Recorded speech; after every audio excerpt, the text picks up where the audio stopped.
Dan pagi hari ini saya ingin mengundang kita supaya selepas sudah mengadakan keintiman dengan Tuhan itu, this one thing, mau mengundang kita bertolak ke seberang.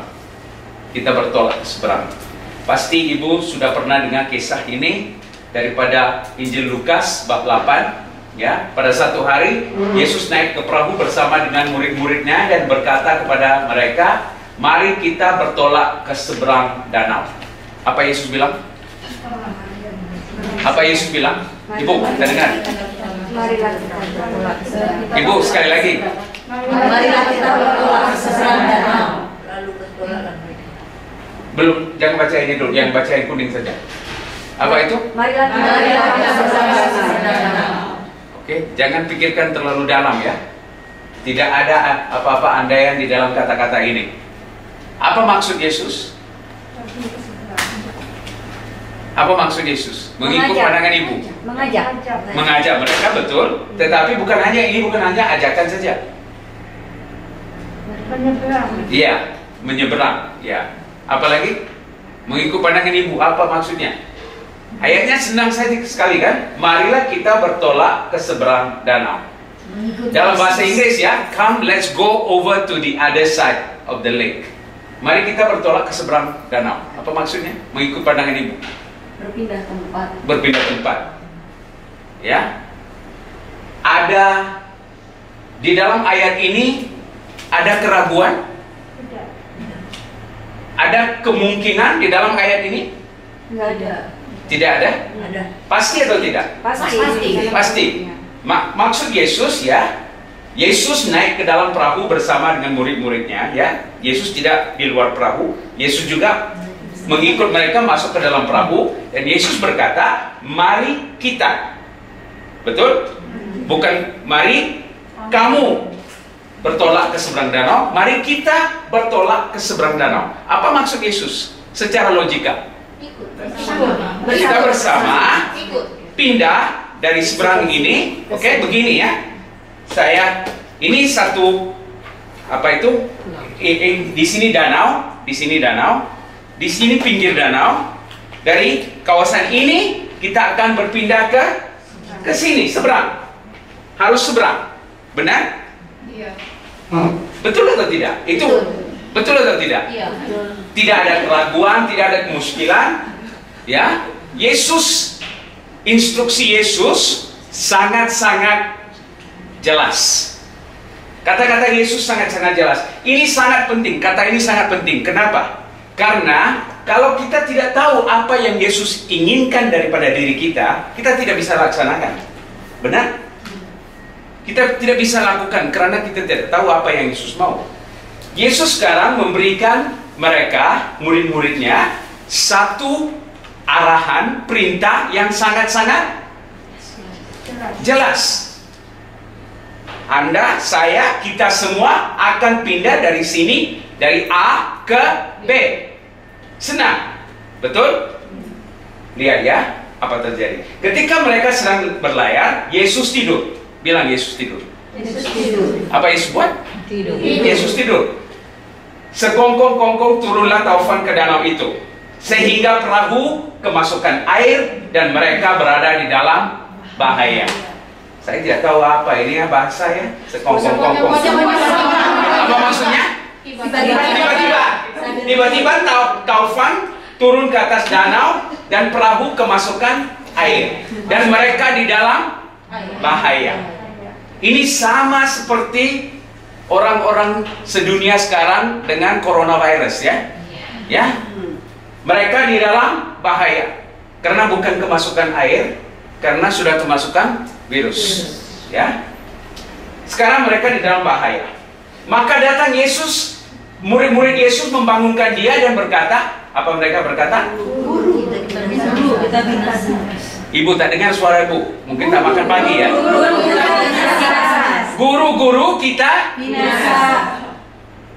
Sekali lagi. Guru kita binasa. Sekarang pandang kiri kanan bilang, ibu-ibu saya binasa. Bilang.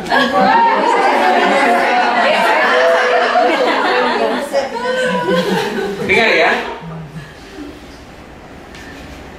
Ini sesuatu yang sangat-sangat Salah. Benar? Tetapi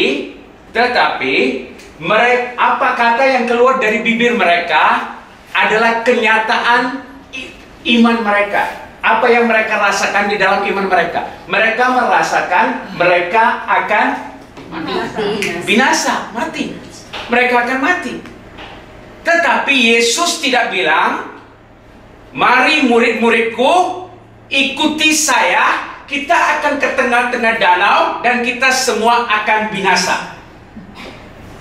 Yesus bilang begitu. Apa Yesus bilang? Mari pulang kita ke seberang. Lupa ya, sekali lagi. Mari kita bertolak ke seberang danau. Apa maksudnya? Kamu dan saya akan pasti ke seberang. Akan ke seberang. Tetapi ketika datang taufan, perahu kemasukan air, mereka di dalam bahaya. Ketika itu kita ketahui situasi iman mereka. Mereka bilang, guru, kita akan binasa. Lalu Yesus bangun menghardik angin dan air yang mengamuk itu. Air dan angin reda, danau itu menjadi teduh, dan Yesus marah murid dia. Tanya, di mana imanmu? Pandang kiri kanan, tanya, mana imanmu? Jangan pandang saya, pandang kiri kanan. Ya, pandang kiri kanan, tanya, mana imanmu?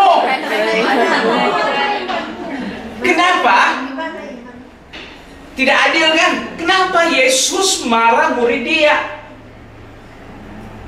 Kenapa Yesus marah murid dia? Di mana kepercayaan? Di mana imanmu? Kenapa? Karena mereka takut. Salah. Karena mereka tidak percaya. Ya betul, tetapi belum tepat lagi. Seharusnya mereka tidak takut karena mereka bersama Yesus. Seharusnya mereka tidak takut karena janji Yesus, kamu akan ke seberang danau. Itu janji Yesus. Kita nyanyikan tadi. Kita janjimu seperti fajar pagi hari, bila matahari terbit janjimu lesap. Betul? Tidak. Janjinya tepat. Pasti. Walau matahari terbit atau matahari jatuh, janjinya tetap ada. Janji Yesus, kamu akan ke seberang danau. Seberang, bukan dalam danau. Ya, bukan mati di tengah danau. Tetapi kenapa bila datang taufan, perahu kemasukan air, mereka bilang, guru, kita binasa. Kenapa? Karena tidak ada iman. Tidak percaya. Tidak ada iman. Jadi Yesus marah mereka. Di mana imanmu? Di mana kepercayaanmu? Di mana imanmu? Kenapa Yesus tidur? Dikatakan Yesus tidur, ya, Yesus tertidur.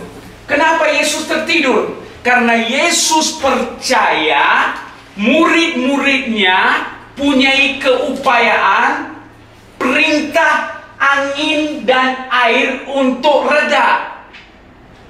Itu sebab Yesus tidur.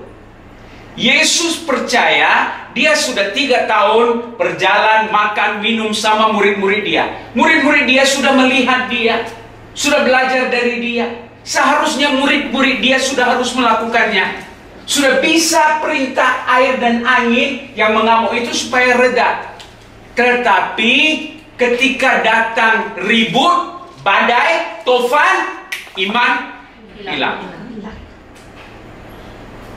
Saudara-saudari, ketika datang masalah, ketika itu baru sebenarnya situasi iman Anda dan saya diketahui. Ketika semuanya bagus dalam hidup, tidak ada masalah. Ketika datang coronavirus, baru semua tahu mana iman Katolik, Kristen. Mana iman? Ada atau tidak ada? Mana imannya? Guru-guru kita akan binasa. Mana imanmu? Yesus tidur. Yesus inginkan mereka bangun menghardik angin dan air, perintah angin dan air dalam nama Yesus, diam. Seharusnya mereka harus perintah. Tetapi mereka, apa kata-kata yang keluar dari bibir mereka? Guru-guru kita binasa. Kenapa? Karena mereka tidak punya iman. Maka takutlah mereka dan heran. Siapa gerangan orang ini yang memberi perintah kepada angin dan air dan mereka taat kepadanya? Saudara-saudari, jikalau Anda ingin bertumbuh di dalam perhubungan Anda dengan Yesus, perhubungan intim sangat penting. Tetapi untuk menerima warisan Anda, dengar ya, warisan Anda supaya Anda bisa seberang danau. Tetapi realitas Kristiani sekarang ini, banyak umat Kristiani di tengah danau sudah mati. Tidak pernah ke seberang danau. Untuk menyeberangi danau adalah untuk menerima warisan Anda, untuk menerima tanah perjanjian Anda. Itu adalah wasiat Anda, warisan Anda untuk seberang danau. Tetapi banyak umat Kristiani di tengah danau sudah mati. Ketika datang badai, ketika datang masalah, ketika datang kanker, ketika datang masalah keuangan, ketika datang masalah keluarga, rumah tangga, di tengah danau sudah mati. Tetapi mereka bersama dengan Yesus, mereka tidak bersendirian. Dalam tanggapan mereka, mereka pikir Yesus dalam hidup mereka sedang tidur. Tidak pedulikan mereka. Mereka pikir Yesus sedang tidur. Saya bulan Desember baru mendapat serangan sakit jantung. Mati 2 menit. 2 menit mati. Dari 11.42 sehingga 11.44 malam saya mati. 2 menit mati. Ketika itu baru sadar, ya, bila datang masalah baru sadar, mata terbuka.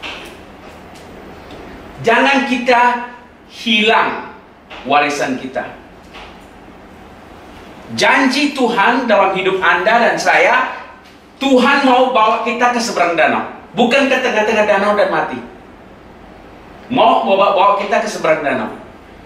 Bagaimana mau ke seberang danau? Bagaimana mau menerima warisan kita seberang danau itu? Bagaimana? Harus belajar taat. Apa maksudnya taat? Taat perkataan yang senang. Semua akan bilang, saya taat Yesus, saya taat. Tapi kenyataannya lain, ya. Bila datang badai baru tahu taat atau tidak taat.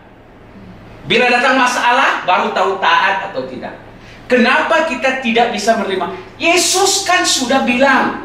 Apa kata Yesus tadi sebelum mereka menyeberang? Yesus masuk ke dalam perahu. Apa Yesus berkata? Jangan lupa. Apa? Let's go over to the other side. Mari kita bertolak ke seberang danau. Tetapi mereka tidak taat. Kalau mereka taat, mereka akan bilang, oh, sebelum ketika Yesus masuk ke dalam perahu tadi, Yesus berkata kepada saya akan ke seberang danau. Tetapi saat ini di dalam danau ada ribut, ada badai, ada taufan. Tetapi Yesus sedang tertidur. Saya tidak harus ragu-ragu. Saya harus percaya kata-kata Yesus. Saya harus taat kepada Yesus. Maksudnya saya akan ke seberang danau. Walaupun kenyataannya saya sedang mengalami badai sekarang dalam hidup saya. Jadi bagaimana saya harus perintah badai ini dalam nama Yesus reda. Amin. Amin. Tetapi itu bukan kata-kata yang keluar dari mulut mereka. Mereka kata apa? Guru-guru kita binasa. Jadi Yesus marah mereka. Di mana kepercayaanmu? Jadi harus taat. Harus taat. Saudara-saudari, kenapa ketaatan itu sangat penting? Melalui ketaatan Anda dijadikan benar. Ketidaktaatan membuat Anda berdosa. Roma bab 5 ayat 19. Baca bersama.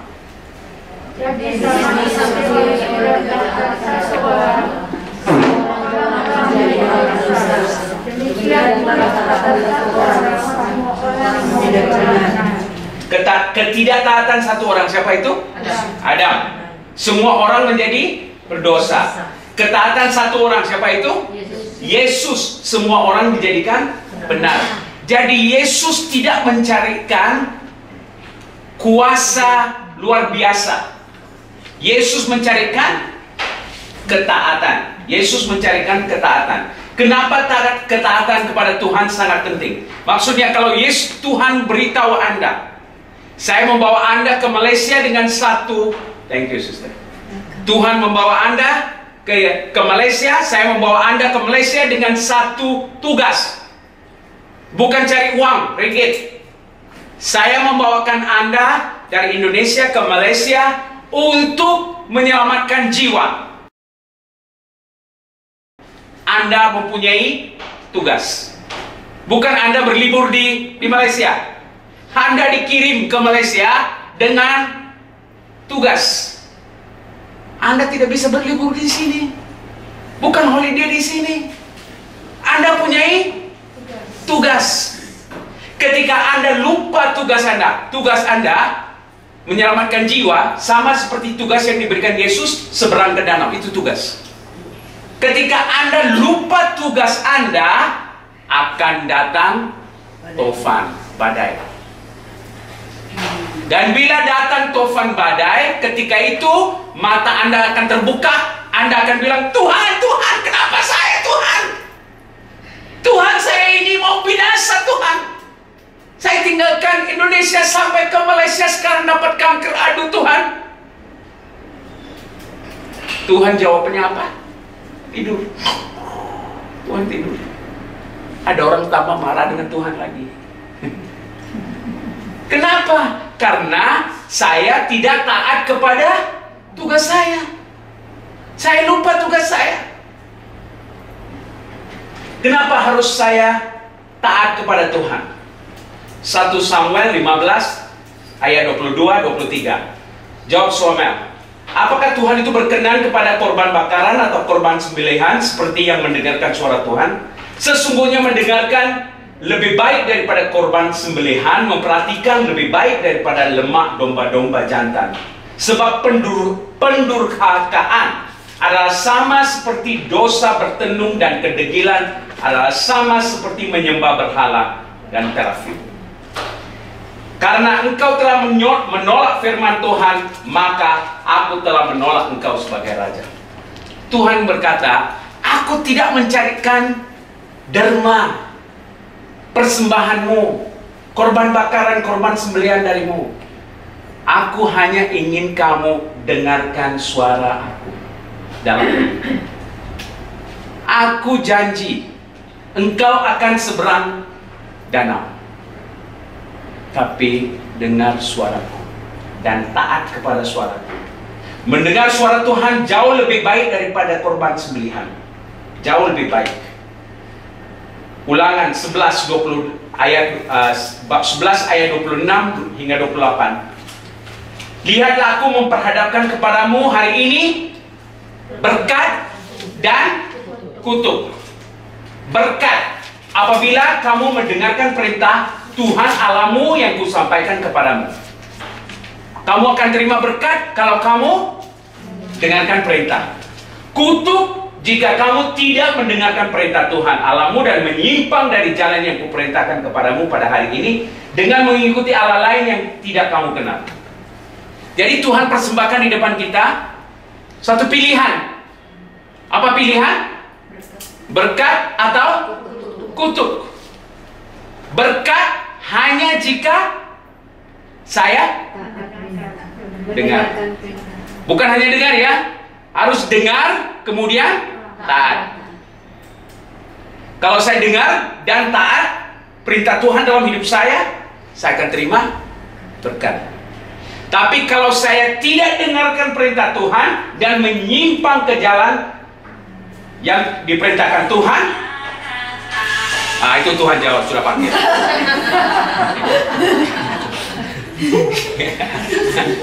Baru menyimpang sudah dipanggil terima panggilan.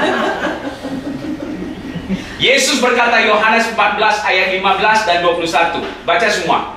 Baca sekali. Jikalau kamu mengasihi aku, kamu akan menuruti segala perintahku. Barang siapa memegang perintahku dan melakukannya, dialah yang mengasihi aku. Dan barang siapa mengasihi aku, ia akan dikasihi oleh Bapakku, dan aku pun akan mengasihi dia dan akan menyatakan diriku kepadanya. Bukan hanya sekadar ingin mengasihi Tuhan, harus ikut memegang perintah Tuhan dan melakukannya. Bukan hanya sekadar mendengar. Berulang-ulang ya, Yesus berkata, Yohanes 14, 15, 21, kemudian Lukas bab 6 ayat 46, mengapa kamu berseru kepadaku, Tuhan, Tuhan, padahal kamu tidak melakukan apa yang aku katakan. Buat apa panggil Tuhan, Tuhan, Tuhan? Sedangkan apa yang Tuhan perintahkan? Apa yang Tuhan perintahkan dalam konteks kita? Jud, saya mau kamu ke seberang danau. Tapi tidak lakukannya. Di tengah-tengah danau sudah bilang, Tuhan, saya mati, saya binasa, Tuhan. Yakobus 1:22. Tetapi hendaklah kamu menjadi pelaku firman, bukan hanya pendengarnya saja. Sebab jika tidak demikian, kamu menipu dirimu sendiri. Pandang kiri kanan bilang, jangan tipu dirimu sendiri. Amin. Amin. Jangan. Bagaimana tipu dirimu? Bagaimana tipu dirimu sendiri? Menipu orang. Bukan menipu orang. Menyangkal. Menyangkal. Bagaimana? Menyangkal Yesus. Mendengar firman Tuhan, tetapi tidak melakukannya. Mendengar firman Tuhan, munafik. Mendengar firman Tuhan, tetapi tidak melakukannya. Dengar ya. Alam semesta taat kepada Tuhan. Burung, binatang, pohon, semua taat kepada Tuhan. Matahari, bulan taat kepada Tuhan. Pernah sekali-kali Anda melihat matahari 6 pagi, 7 pagi di Malaysia, bilang, hari ini saya mengantuk, saya tidak mau terbit matahari. Bilang, hari ini. Pernah? Tidak kan? Tiap hari pasti matahari akan terbit. Kenapa? Bukan karena Anda dengan saya, karena dia taat kepada Tuhan. Pernah satu malam Anda lihat bintang tidak pernah bersinar? Tidak pernah.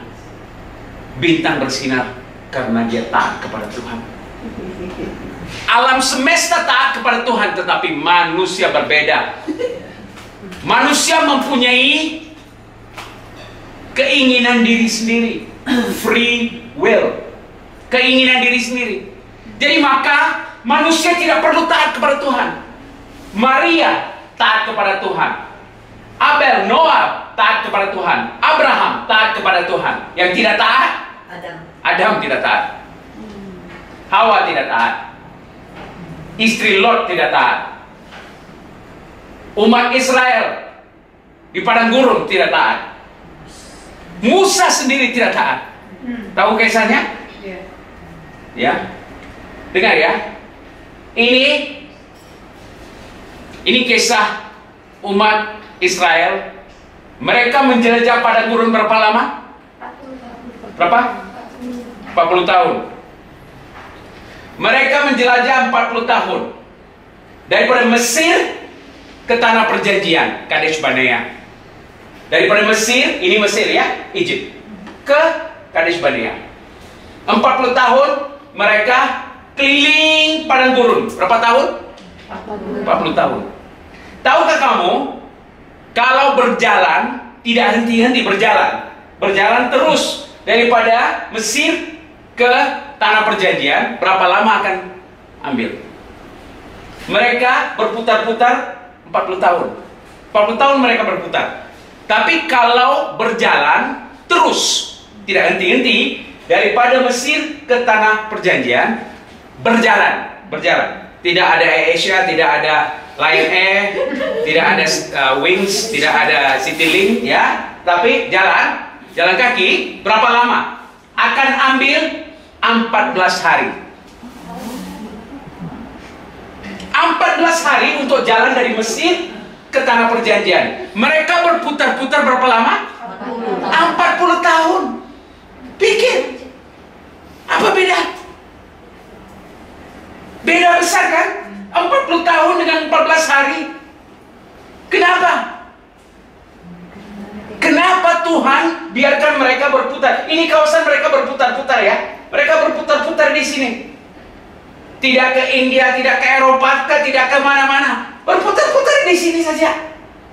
Tahu maksudnya? Hah? Sini Mesir, situ Tanah Perjanjian, Kadesh Barnea.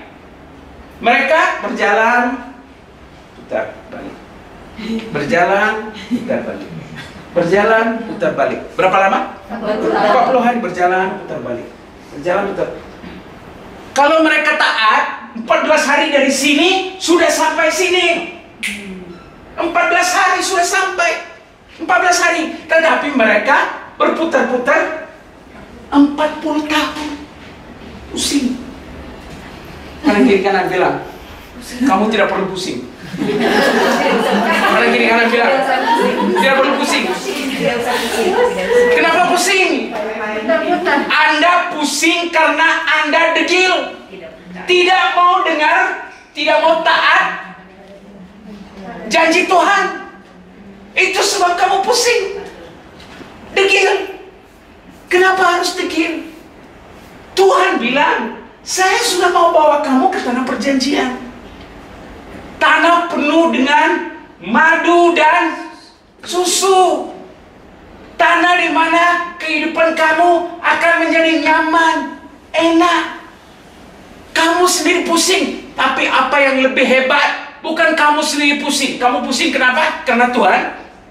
Tidak. Kamu pusing karena dirimu sendiri. Tetapi ketika berpusing karena dirimu sendiri, ada orang bodoh yang bilang, kenapa Tuhan? Persalahkan Tuhan lagi.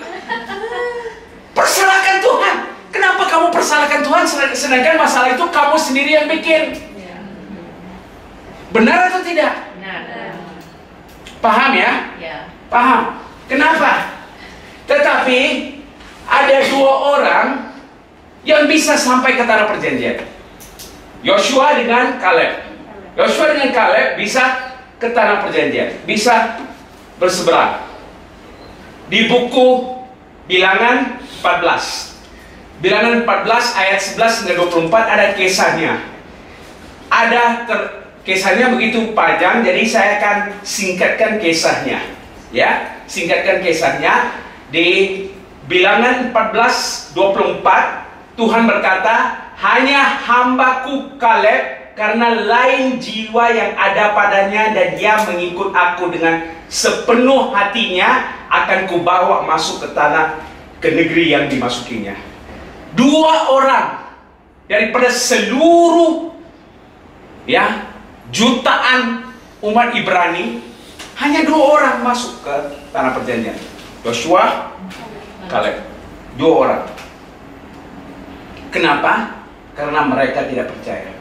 Dan Kaleb diasingkan dengan kata-kata begini. Ada dua sebab kenapa mereka yang lain semua mati di padang gurun ya.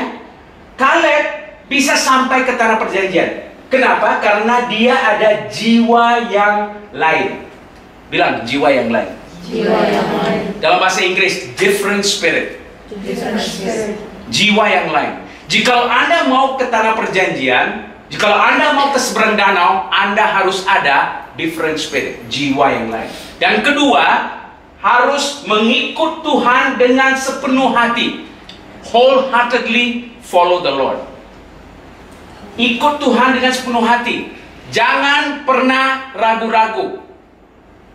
Jangan pernah ragu-ragu. Jangan. Ya. Bilangan 13. Tuhan berfirman kepada Musa, kirim beberapa orang mengintai tanah Kanan, Tanah Perjanjian. Kemudian Musa pilih 12, satu daripada satu suku. 12 daripada ini nama-nama mereka, termasuk Kaleb dari suku Yehuda dan Hosea dari suku Efraim. 12 orang. Mereka pergi ke tanah perjanjian.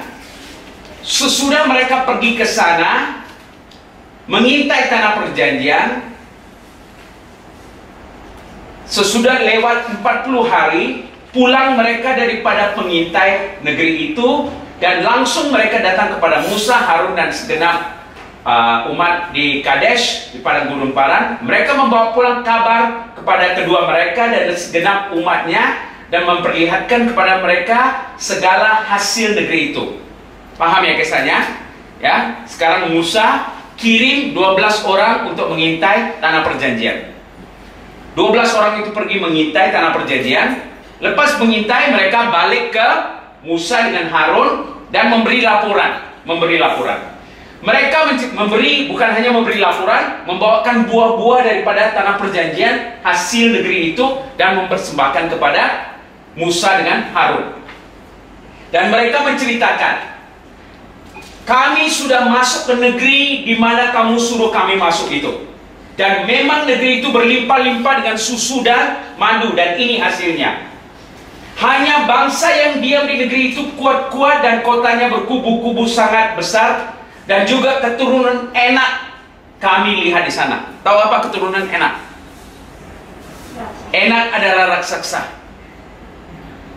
Maksudnya di negara itu, di negara tanah perjanjian itu, bangsa yang diam itu kuat-kuat dan kota itu berkubu-kubu, dan ada di dalam kota itu ada raksasa, giants, anak-anak Enak ada di situ.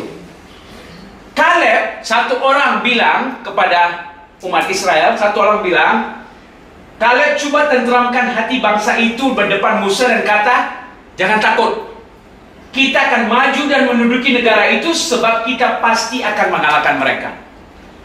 Kaleb, satu orang bilang, mari kita maju, jangan takut, kita masuk ke dalam, jangan takut kepada anak, jangan takut kepada kota yang berkubu dan besar itu, kita masuk dan ambil, karena itu janji Tuhan. Itu janji Tuhan. Tetapi pengintai yang lain yang pergi bersama mereka komplain.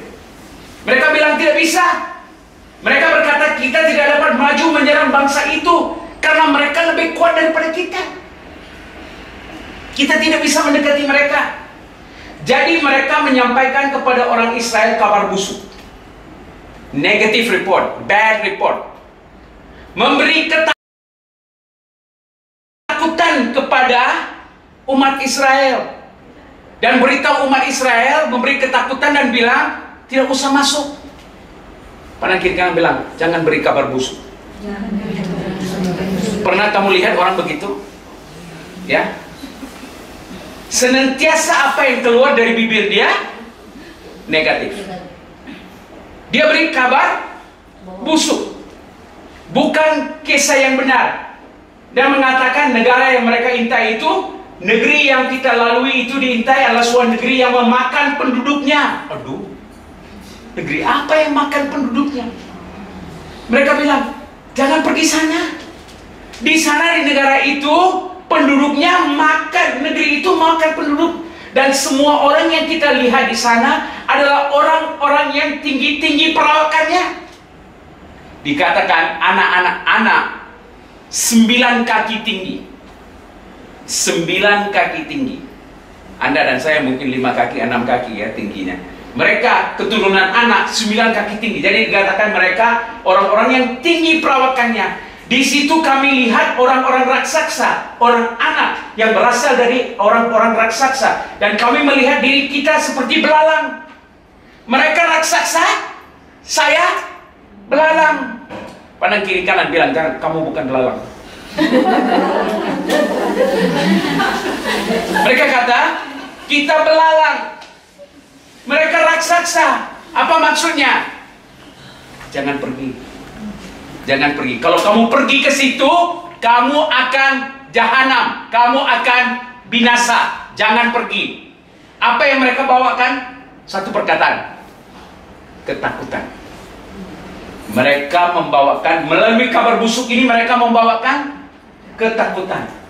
Lalu segenap umat mengeluarkan suara nyaring, dan bangsa itu menangis semalam. Bersungut-sungut semua Israel kepada Musa dan Harun, dan berkata, sekiranya kami mati di tanah Mesir dan di padang gurun ini, kenapa Tuhan bawa kami ke negeri ini supaya kami ditewaskan oleh pedang, dan istri dan anak kami jadi tawanan? Bukankah lebih baik kami pulang ke Mesir? Ini sama seperti murid-murid yang di tengah danau itu kata, kita, guru-guru kita akan binasa.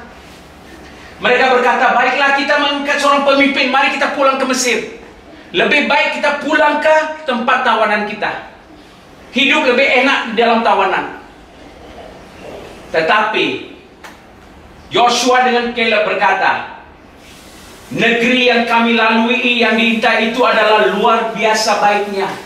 Jika Tuhan berkenan kepada kita, maka Ia akan membawa kita masuk ke dalam negeri itu dan memberikannya kepada kita. Suatu negeri yang berlimpah-limpah susu dan madunya. Hanya jangan berontak kepada Tuhan dan jangan takut kepada bangsa negeri itu, sebab mereka akan kita telan habis-habis. Yang melindungi mereka sudah meninggalkan mereka, sedangkan Tuhan menyertai kita. Janganlah takut kepada mereka. Saudara-saudari, pikirkan ya. Ada dua cara pemikiran yang berbeda. Satu cara pola pikiran mengatakan tidak bisa masuk. Mereka raksasa, kita belalang, tidak bisa masuk ke dalam. Lebih baik kita balik ke Mesir. Ada lagi satu pola pikiran. Pola pikiran Yosua dengan Caleb yang berkata, jangan takut. Tuhan telah memberikan negeri itu kepada kita. Negeri yang berlimpah-limpah susu dan madu. Jangan berontak kepada Tuhan. Jangan taat maksudnya. Jangan berontak kepada Tuhan. Jangan takut kepada bangsa negeri itu. Sebab mereka akan kita telan habis-habis. Yang melindungi mereka sudah tinggalkan mereka, sedangkan Tuhan menyertai mereka. Tahu apa akhir ceritanya? Akhir ceritanya hanya Joshua dan Caleb masuk ke dalam tanah perjanjian. Tanda-tanda iman yang lemah. Tanda-tanda iman yang lemah. Pertama, ketika iman lemah, musuh akan menjadi bertambah besar. Walaupun musuhnya kecil, musuhnya akan menjadi raksasa. Musuhnya sebenarnya sangat kecil, tetapi akan menjadi raksasa. Dengar ya, saya terus terang dengan kamu. Saya tidak tahu situasi kamu bagaimana. Tapi sekarang ada orang sudah bikin coronavirus raksasa. Sebenarnya tidak. Ya memang media membuat bermacam-macam hal menakut-nakutkan. Tapi Anda dan saya dilindungi dengan kuasa darah Yesus. Ya, benar? Jadi Anda takut apa? Tidak boleh takut. Sudah membuat masalah itu menjadi raksasa. Overemphasize the strength and the fortitude of the enemies. Kedua, over-exaggerate the obstacles. Menjadikan halangan dan rintangan itu menjadi lebih besar. Menjadi lebih besar. Diminish the power and the character of God. Kurang percaya akan janji Tuhan. Tuhan memberikan janji, kamu akan ke seberang.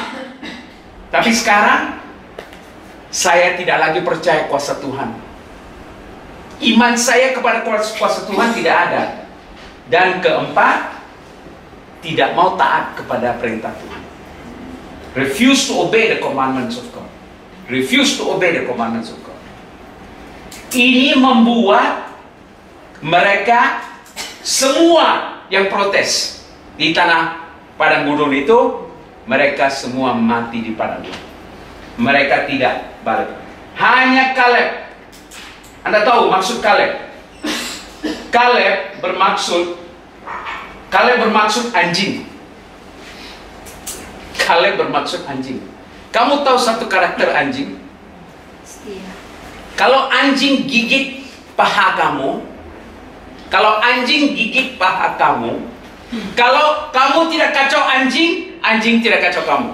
Tapi kalau kamu bikin anjing itu marah, dia gigit paha kamu, dia tidak akan lepaskan paha itu. Gigitan itu akan terus di giginya akan terus di dalam daging kamu. Dalam bahasa Inggris itu akan dipanggil tenacity. Tenacity. Apa maksudnya? Dia Kaleb mempunyai jiwa yang berbeda dan lain daripada orang yang lain. Tuhan, saudara-saudari, bukan mencarikan sebarangan orang. Dia hanya minta 12 orang muridnya ikut dia di dalam perahu. Anda di kalangan 12 yang dipanggil ikut di dalam perahu untuk seberang ke danau. Hanya 12 orang dipanggil pergi mengintai tanah perjanjian. 12 orang. Tapi hanya 2 yang dapat. Kaleb. Kenapa? Karena jiwa dia berbeda. Roh dia berbeda. Dan dia taat sepenuh hati kepada Tuhan. Hold a different spirit and wholeheartedly he followed the Lord. Apa jadi? Karena itu dia terima tanah perjanjian. Bilangan 14:22. Semua orang yang telah melihat kemuliaanku dan tanda-tanda mujizat yang kuperbuat di Mesir, di padang gurun, namun 10 kali telah mencobai dan tidak mau mendengarkan suaraku, pasti tidak akan melihat negeri yang kujanjikan. Hambaku Kaleb, yang lain jiwa yang ada padanya dan mengikut aku dengan sepenuhnya, akan kubawa masuk ke dalam negeri yang dimasukinya dan keturunannya akan memilikinya.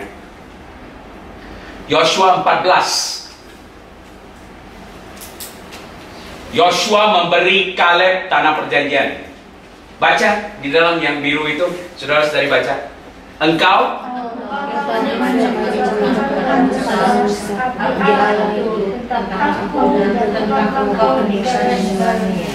Aku berumur 40 tahun ketika aku disusah dari Kades Barnea untuk mencari negeri itu, dan aku telah membawa kabar kepadanya yang sejujur-jujurnya. Sedang saudara-saudaraku yang bersama-sama pergi ke sana dengan aku membuat tawar hati bangsa itu. Aku tetap mengikuti Tuhan Allah dengan sepenuh hati. Stop. Berapa umur dia ketika dia masuk mengintai tanah perjanjian? 40 tahun. Dengar ya. Kemudian teruskan baca. Pada waktu itu Musa bersumpah, katanya, sesungguhnya tanah yang diinjak oleh kakimu itu akan menjadi milik pasangan anak-anak sampai selama-lamanya, sebab engkau tetap mengikuti Tuhan Allah dengan sepenuh hati. Jadi sekarang sesungguhnya Tuhan telah memelihara hidupku seperti yang dijanjikannya. Ini sudah 45 tahun lamanya sejak diucapkan Tuhan firman itu kepada Musa, dan selama itu orang Israel membara di padang gurun. Jadi sekarang telah berumur 85 tahun berkali-kali. Berapa umur dia sekarang? 85. Ketika dia masuk mengintai, berapa umur dia? 40. Berapa lama dia tunggu untuk janji itu dijadikan nyata? 45 tahun. Maksudnya umur dia sekarang berapa? 85 tahun. Pikirkan, ada siapa 85 di sini? Tidak ada 85. Tidak ada 85 ya. Dengar ya. Ketika itu dia 85 ya. 85. Pada waktu ini aku masih sama kuat, sama seperti waktu aku disuruh Musa. Umur berapa sekarang? 85 dia bilang. Sekarang aku 85 tahun. Aku sama kuat sama seperti umur 40 tahun. Demikianlah kekuatanku sekarang untuk berperang dan untuk keluar masuk. Oleh sebab itu berikan kepadaku pergunungan yang dijanjikan Tuhan pada waktu itu, sebab engkau sendiri telah mendengarkan pada waktu itu bahwa di sana ada orang enak dengan kota yang besar dan berkubu. Mungkin Tuhan menyertai aku sehingga aku menghalau mereka seperti yang difirmankan Tuhan. Dengar ya, dia tahan berapa lama? 45 tahun. Kalau Anda 45 tahun tidak masuk tanah perjanjian, pasti Anda sudah protes. Anda sudah marah. Anda sudah bilang, Tuhan, mana janjimu Tuhan? Tuhan berkata saya akan pergi tanah perjanjian. Sudah 45 tahun saya masih tidak sama. Dia sudah 85 tahun, saudara-saudara. Dia bilang, kekuatan saya sama seperti waktu saya umur 40 tahun. Dia bilang, berikan saya pergunungan itu. Tahu akhir kisahnya? Akhir kisahnya Yosua 15. Tetapi kepada Kaleb bin Yefune diberikan Yosua bagian tengah-tengah Bani Yahuda itu, dan dikatakan kepada Tuhan, dan Kaleb halau dari sana ketiga orang anak, 3 orang enak, yakni Sesai, Ahiman, dan Talmai, anak-anak enak. 3 orang raksasa itu Kaleb halau keluar. Kenapa? Karena dia punya jiwa yang lain, jiwa yang berbeda. Saudara-saudari, Tuhan tidak mencarikan orang yang luar biasa. Tuhan carikan orang yang biasa, yang punya iman yang luar biasa. Amin. Orang biasa yang mempunyai iman yang luar biasa. Apa bedanya dengan Kaleb? Dia mempunyai jiwa yang lain, dan dia mengikut Tuhan dengan sepenuh hatinya. Ketika itu terjadi, dia terima warisan. Selepas 45 tahun, dia terima warisan. Saudara-saudari, Tuhan sudah janjikan ibu, keluarga ibu, anak-anak ibu akan ke seberang danau. Tapi saat ini di tengah danau ada badai. Sama seperti Israel di tengah padang gurun ada badai. Sangat senang untuk hilang iman. Sangat senang untuk hilang iman. Anda dipanggil untuk teruskan percaya. Amin. Kenapa kita menunjukkan ini kisah berdua? Untuk menunjukkan Anda, hidup Anda bukan mengenai padang gurun atau bukan mengenai danau. Tuhan mempunyai rencana bagi Anda untuk ke seberang danau. Itu tempat perjanjian. Itu adalah warisanmu, warisan hidupmu, warisan hidupmu. Tapi kadang-kadang, ya, mereka sering ditanya, kenapa kamu tidak bekerja? Tidak seperti anak-anak remaja yang lain, carikan kerja, carikan uang, carikan suami, supaya hidupmu akan selesai. Bukan karena kedua orang tua mereka buat yang sama, ya. Kita langsung tidak mau kedua anak kita melakukan ini karena kita melakukannya.